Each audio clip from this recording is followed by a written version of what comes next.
अक्सर लोग परिवार की गैर सहमति के बावजूद शादी कर लेते हैं, भागकर शादी कर लेते हैं, जिसकी वजह से परिवार को मुश्किलों से गुजरना पड़ता है। कई बार माँ बाप इस बात पर काफी नाराज भी रहते हैं क्योंकि समाज का ताना और भी बहुत सारी दिक्कतें उनको झेलनी पड़ती हैं।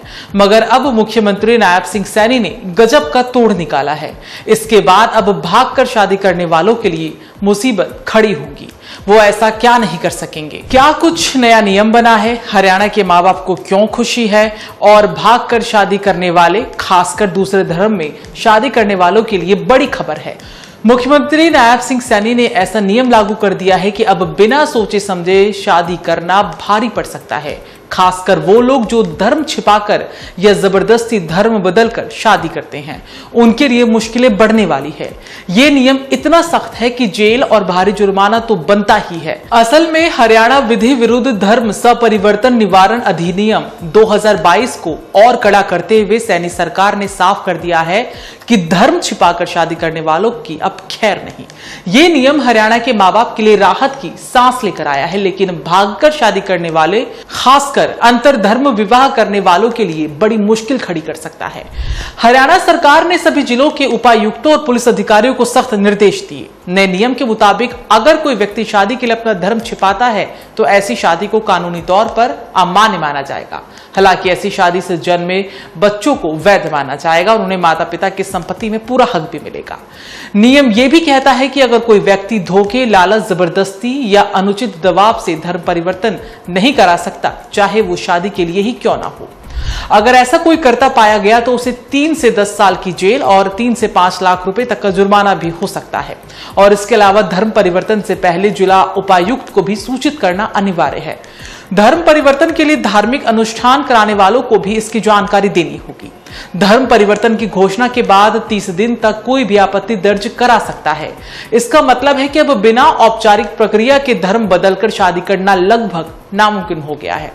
हरियाणा में पहले भी अंतरधर्म विवाह और धर्म परिवर्तन के मामले चर्चा में रहे हैं। कई बार युवा जोड़े परिवार की मर्जी के खिलाफ भागकर शादी कर लेते थे। कुछ ऐसे मामलों में एक पक्ष धर्म बदल लेता था या फिर दूसरा धर्म छिपाकर शादी कर लेता था।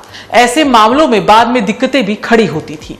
कई बार देखा गया है कि शादी के बाद जब धर्म परिवर्तन का सच सामने आता तो परिवार टूट जाते। कुछ मामलों में महिलाओं को धोखे का शिकार होना पड़ता, जिससे उनकी जिंदगी बर्बाद हो जाती। हरियाणा में खाप पंचायतें और सरपंच संगठन लंबे समय से ऐसे विवाहों के खिलाफ आवाज उठाते रहे हैं। 2025 में जींद में हुई एक सरपंच बैठक में भी मांग उठी थी कि हिंदू विवाह अधिनियम में संशोधन का अंतरधर्म और एक ही गोत्र की शादियों पर रोक लगाई जाए। मुख्यमंत्री नायब सिंह सैनी का यह फैसला सियासी और सामाजिक दोनों दृष्टिकोण से अहम है। हरियाणा में बीजेपी की जीत 2024 के विधानसभा चुनाव में ओबीसी और दलित वोटों की ही बदौलत थी, जिसमें सैनी की भूमिका अहम थी। सैनी सरकार अब ग्रामीण इलाकों में अपनी पकड़ मजबूत करना चाहती है, जहां खाप पंचायतों और सरपंचों का प्रभाव है। जनवरी 2025 में खाप पंचायतों ने सैनी से मिलकर हिंदू विवाह अधिनियम में बदलाव की मांग भी की थी, जिसमें अंतरधर्म विवाह और लिव इन रिलेशनशिप पर रोक शामिल थी। यहां बता दें कि सैनी सरकार का मकसद धार्मिक स्वतंत्रता पर रोक लगाना नहीं, बल्कि धोखे और जबरदस्ती के जरिए होने वाले धर्म परिवर्तन को रोकना है। हरियाणा के ग्रामीण परिवारों के लिए ये नियम किसी राहत से कम नहीं। गांव में अक्सर अंतरधर्म विवाह को सामाजिक अपमान के तौर पर भी देखा जाता है। माँ बाप को न सिर्फ ताने सुनने पड़ते हैं, बल्कि कई बार खाप पंचायतों के फरमान भी झेलने पड़ते हैं।